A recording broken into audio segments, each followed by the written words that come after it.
Iki mau sakjane lak kutangi ya wis jam 4 lho. Tapi sangkekno males gur ndeloki HP roh-roh wis jam 6. Akhire lak blonjo ya kedandapan koyo ngene. Iki golek sing gampang ae. Eneke tahu jamur iki lho. Wis tak usenge ae sing cepet iki engko. Iki tahune tak umbah terus tak irisi cilik-cilik ngene iki lho. Mari ngono tak goreng. Iki jamure ya tak pidili cilik-cilik ngene iki lho. Iki pilih jamur sing ireng ae luwih enak. Lak jamur ireng ngene iki daginge luwih tebel, kayak rasane luwih gurih timbang tiram sing putih ngono kae. Lanjut bumbune wis tak resiki, tak cuci terus tak irisi ngene iki lho.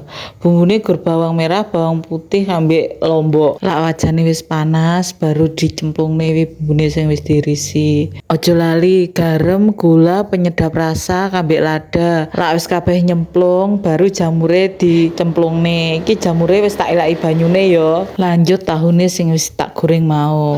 Mari ngono dicampur diuseng-useng kayak ngono kuwi lho. Lak wis tercampur kabeh baru saurine. Ya alah saurine kok ya wis mentek iki. Sak liyane diuseng-useng kayak ngene iki jamure enake diapakne ya. Ndang komeno ndang kok tak masake. Aku iso ku guding enekne tok lho diuseng-useng tok iki. Tak tunggu ya rekome.